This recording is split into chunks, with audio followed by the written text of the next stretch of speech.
అమ్మ ఎన్నో ఇంటర్వ్యూస్ ఇచ్చేసి ఉంటారు, ఎంతో మందికి ఎన్నో షేర్ చేసుకొని ఉంటారు. ఇప్పటి వరకు అరే నేను ఈ పలానా విషయం ఎవరికి చెప్పలేంది అనేది ఏమైనా ఉందా ఇప్పటి వరకు? ఎప్పుడైనా చెప్పాను షూటింగ్లో పడుకోనండి మంచం ఎక్కి అని చెప్పి. ఎంతకన్నా సీక్రెట్ ఇంకేముంది. అంతేనా? అంతే. అమ్మ మీకు ఫేవరెట్ క్రష్ ఎవరైనా ఉన్నారా ఇండస్ట్రీలో? వీళ్ళు ఈ హీరోని చూసినప్పుడు, ఈ పలానా యాక్టర్ని చూసినప్పుడు నా క్రష్ ఈయన పెళ్లి చేసుకుంటే బాగుండేది అలా లేదమ్మా, నేను ఇంటర్వ్యూలో చెప్పాను కదా, నాకు చిన్నప్పుడే మాది పెద్ద ఫ్యామిలీ, 13 మంది పిల్లలం మేము. నేను 12వ దాన్ని. నాకు 12 ఏళ్ళకే నేను పెద్దదాన్ని అవగానే 13వ సంవత్సరం రాగానే పెళ్లి చేసేసారు మా ఇంట్లో. 14వ సంవత్సరం వచ్చేసరికి పిల్లోడు నా చేతిలో ఒక కొడుకు పుట్టాడు నాకు. ఇంకా అతనేమో వెళ్ళిపోయి ఇంకో పెళ్లి చేసుకున్నాడు. ఇంక నా దారిని ఏదన్నట్టు కష్టపడుతూ అలాగ అమ్మని నాన్నగారిని తీసుకొచ్చి, పక్షవాతంతో ఉన్న నాన్నగారిని తీసుకొచ్చి మంచం మీద ఉండేవారు ఆయన. అలాగే తీసుకొచ్చా కర్ణాటక నుంచి. అమ్మ నాన్నగారు నేను ఉండి కష్టపడి వాళ్ళతో ఉంటూ డ్యాన్స్ ప్రోగ్రామ్స్ చేస్తే 500 ఇచ్చేవారు. Saumitri school of fine arts అని ఉండేది క్రాస్ రోడ్స్లో. ఆ స్కూల్లో చేస్తూ నెలకు ఒక 6 ప్రోగ్రాంలు చేస్తే 3000 వచ్చేవి. ఒక 750 రూపాయలు ఇంటి అద్దె కట్టి 1000 రూపాయలు నాన్నగారు మందులు కొని, ఒక 1000 రూపాయలు ఇంట్లోకి సరుకులు, నాకు బస్సుకు తిరగడానికి లక్డీ గబ్బులకి ఇంటికి. ఎందుకంటే టీవీ ఆఫీసులన్నీ లక్డీ గబ్బుల్లో ఉండేవి. సిఎస్ రావు గారి ఆఫీసు, త్రినాథరావు గారి ఆఫీసు, వీళ్ళందరూ ఆఫీసులు తిరగడానికి ఒక 200-300 పెట్టుకుని అలాగా మొత్తం గెంటుకుంటూ వచ్చి 6 అక్క పిల్లలు చదువు లేకుండా ఉన్నారు కర్ణాటకలో అని అక్కే చూసావన్నమాట నా కొడుకుని కూడా. అప్పుడు అక్కని నా అక్క కొడుకులు ఇద్దరిని తీసుకొచ్చి ముగ్గురిని త్యాగరాయ కాన్సెప్ట్ దగ్గర జ్యోతి బాలమందిర్ అని ఉంది, దాంట్లో వేసా. సంవత్సరానికి 750 రూపాయలు స్కూల్లో చదువుకుని వాళ్ళు ఇప్పుడు సాఫ్ట్వేర్లు అయ్యారు నా కొడుకులు మంచిగా. అక్క కూడా చనిపోయారు, ఇప్పుడు లేరు. ఇంక నేనే పెంచాను అనమాట వాళ్ళని. పెళ్ళిళ్ళు కూడా నేనే చేశాను. వాళ్ళు ఇప్పుడు సాఫ్ట్వేర్లు అయ్యి చక్కగా ఒక్కొక్క ఇల్లు కొనుక్కుని సెటిల్ చేశాను అనమాట వాళ్ళని. నేను సాధించింది అదనమాట, బతికుండి.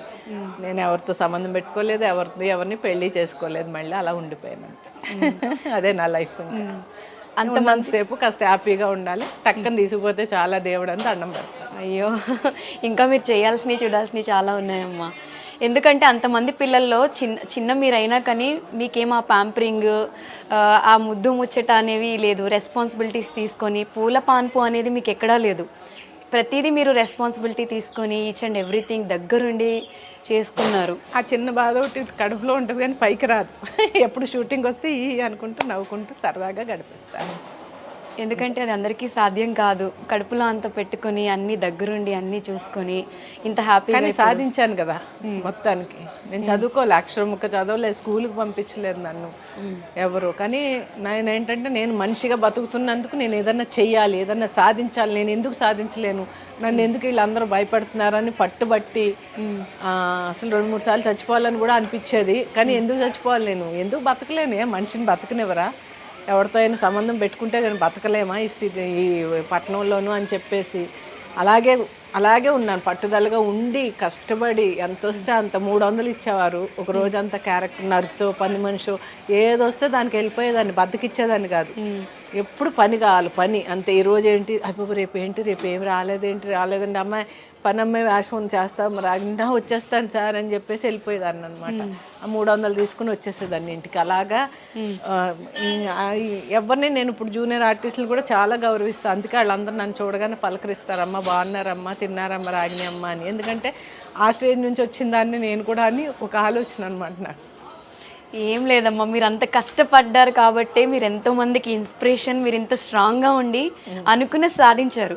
మీరు పడిన కష్టం మొత్తం మీకు నేను చాలా గర్వపడతాను. ఇప్పుడైతే అసలు నేను మనిషినంటే అసలు నాలాగా ఎవరు ఉండరు అనుకుంటాను. నేనైతే ఉండాలి, కాకపోతే ఉండాలని నేను అందరికీ చెప్తూ ఉంటాను అనమాట. ఎవరు ఉండరని అనుకుంటాను, నాలా ఉండండి అని కూడా చెప్తా వాళ్ళకి. ఎందుకంటే మనం ఏదైనా తలుచుకున్నామంటే చేయగలం. ఏదో పుడుతూ ఎవరు నేర్చుకుని రాము, పుట్టాకనే అన్నీ వస్తూ ఉంటాయి. ఎదుటి మనిషిని చూసి అన్నీ నేర్చుకుంటూ ఉంటాం.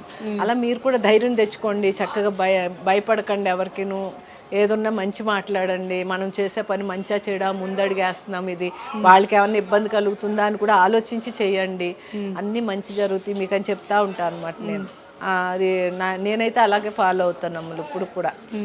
నేను ఏ పని చేస్తాను పిల్లలకి అలాగే చెప్పేదాన్ని, ఇప్పటికి అదే ఫాలో అవుతాను. నా కొడుకులు కూడా చేస్తున్నామంటే ఆ పని తప్ప రైట్, వాళ్ళకి ఇబ్బంది కలుగుతుందా, మనం కష్టపడుతున్నామా అని ఆలోచించి చేస్తాను అనమాట. అది అదే ఫాలో చిన్నప్పటి నుంచి. ఎవ్వరు నేర్పించింది కాదు, నా కష్టమే నాకు బతుకుతూ నేర్పించింది. ఇప్పుడు ఇంతమందితో సంతోషంగా ఉండడం నేర్పించింది.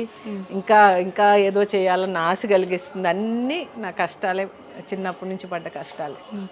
ఒక పల్లెటూరులో పుట్టి పెరిగి అక్కడి నుంచి వచ్చి అసలు ఒక అబ్బాయి కూడా సాధించలేనిది మీరు చేశారు అంటే అది చాలా ప్రౌడ్గా చెప్పుకోవచ్చు. చాలా చాలా గర్వంగా ఒక స్థలం కొనుక్కున్నాను, ఒక ఇల్లు కట్టించుకున్నాను, చక్కగా ఆ ఇంట్లో ఉంటూ ఒక కారు పెట్టుకుని ఇప్పుడు షూటింగ్కి వచ్చి వెళ్తుంటే నాకు ఎంతో మనశ్శాంతిగా ఉంటుంది. ఆ దేవుడు రోజు ఆ దేవుడికి అదే చెప్తాను, చాలు స్వామి ఎందుకన్నా ఇంకేం కావాలి ఏ మనిషికైనా కూడాను, ఇంక చక్కగా మంచిగా ఇలాగే చూడు చాలు నాకు అనుకుంటాను అనమాట. ఏమి ఆశపడను, ఏది నాలుగు ఉంది నాకు లేదు, అబ్బో ఈవిడ ఎంత రెడీ అయిందో ఏంటో అలాంటివన్నీ మనకు లేవు.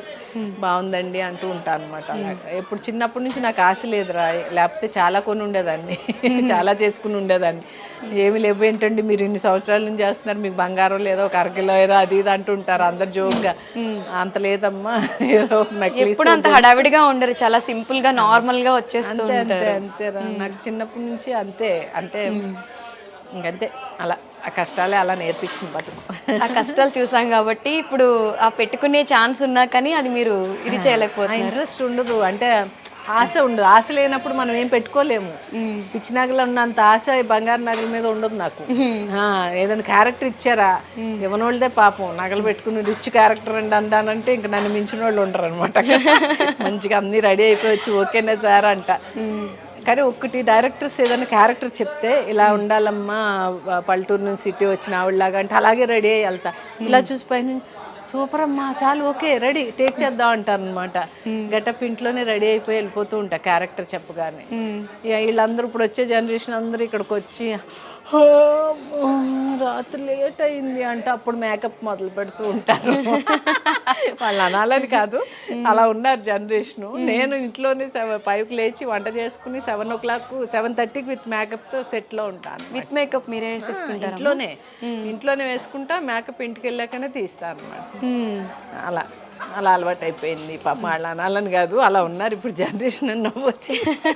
మీ ఫ్యాన్స్ అందరికీ, మిమ్మల్ని అభిమానించి ప్రేమించే వాళ్ళందరికీ, అండ్ చాలామంది మధ్యతరగతి కుటుంబం నుంచి వచ్చే అమ్మాయిలు ఇండస్ట్రీకి రావాలి అనుకుంటారు, బయట ఉండే బ్యాడ్ టాక్ వల్ల దేనివల్ల చాలామంది రాలేకపోతున్నారు. మీరు కూడా ఒక మిడిల్ క్లాస్ ఫ్యామిలీ నుంచి వచ్చి ఇప్పుడు ఒక స్ట్రాంగ్, మీరు ఒక 100 మంది అబ్బాయిలతో సమానం అని చెప్పుకోవచ్చు. సో అంత స్ట్రాంగ్ ఉమెన్ మీరు కాబట్టి, సో అలా వచ్చే వాళ్ళకి బోల్డ్గా ఆన్సర్ చెప్పమంటే ఒకటి ఏమి లేదు, మన బిహేవియరే మనల్ని బతికిస్తాం. ఎక్కడికి వెళ్ళినా దూరంగా నుంచి బాగున్నారా సార్ నమస్కారం అంటే నమస్కారమే చెప్తాడు ఆయన. మొగోళ్ళు నేను ఎప్పుడూ తప్పు పట్టను. ఆడదాన్ని ఎంత తప్పు ఉందో మొగోడిది కూడా అంతే తప్పు ఉంటుంది. ఎందుకంటే 2 చేతులు కలిపితే తప్ప తప్పట్లు రావని ఊరికే అనలేదు పెద్దలు. కాబట్టి దూరంగా ఉండి నమస్కారం సార్ బాగున్నారంటే బాగున్నా అమ్మ అంటాడు. పక్కకి వెళ్ళి కూర్చుని ఏంటి సార్ బాగున్నారా సార్ అంటే అమ్మ సాయంత్రం ఖాళీగా వస్తావా అని అడుగుతారు. వాళ్ళదేం తప్పులేదు, ఎందుకంటే ఈ అమ్మాయి బిహేవియర్ని బట్టి వాళ్ళు మాట్లాడతారు. కాబట్టి ఆడపిల్ల అయినా కూడా గౌరవంగా బతకాలి అనుకుంటే మంచి బిహేవియర్తో, మంచి నోటు మాటలతో గెంటుకు రావాలి. ఈ ఫీల్డ్లో మాత్రం మంచి నోరు ఉండాలి, చక్కగా పొగరు ఉండకూడదు, అణిగిమణిగి ఉండే పద్ధతి ఉండి చక్కగా అందరినీ గౌరవించే బుద్ధి ఉంటే తప్పకుండా లాంగ్ లైఫ్ ఉంటుందన్నమాట. ఇప్పుడు వచ్చే వాళ్ళకి చాలా తక్కువ లైఫ్ ఎందుకు ఉంటుందంటే కొంచెం బిహేవియర్లు మార్చుకోకపోవడం వల్ల ఇలా వస్తున్నారు, 1-2 సీరియల్ చేసి వెళ్ళిపోతున్నారు వీళ్ళకి. అది అలా ఉండకూడదు. కొంచెం ఫీల్డ్లో ఒక అడుగు పెట్టాము అంటే చక్కగా 10 ఏళ్ళు 15 ఏళ్ళు చేసుకుంటే ఏమన్నా మంచి పేరు కానీ ఎక్కడికైనా వెళ్తే మనం అయ్యో భలే అయ్యో మీరు దాంట్లో ఉన్నారు కదండి అంటుంటే మనకు అదో సంతోషం. అది అందరికీ రాదు. స్టార్ అంటే చందమామ దగ్గర ఉండే స్టార్సే ఆర్టిస్టులు అంటే. ఇది వరకు ఉండే గౌరవం వేరు, ఇప్పుడు ఉండే గౌరవం వేరు. ఇప్పుడు ఎందుకంటే ఛానల్స్ ఎక్కువైపోయినాయి, జనం ఎక్కువైపోయారు, మన భాష కాని వాళ్ళు కూడా ఎక్కువైపోయారు. కాబట్టి ఆ విలువ అనేది పోయింది, తగ్గిపోయింది. ఇప్పుడు ఏదో నాలాంటి దాన్ని ఇన్నేళ్ళ నుంచి చూస్తున్నారు కాబట్టి కొంచెం గౌరవించి వచ్చే ఫోటో దిగుతున్నారు బయట వాళ్ళు. ఇప్పుడు వచ్చే అమ్మాయిల దగ్గరకు వచ్చి దిగమనని దిగరాళ్ళు అంటున్నారు అంతే. అలా అనేసి వెళ్ళిపోతున్నారు. నాకే అయ్యో అనిపిస్తుంది. ఎందుకంటే ఆ గుర్తింపు అనేది సంపాదించుకోవడానికి కష్టపడలేదు వీళ్ళు. కష్టపడాలి, కష్టపడితేనే అప్పుడు లాంగ్ లైఫ్ ఉంటుంది.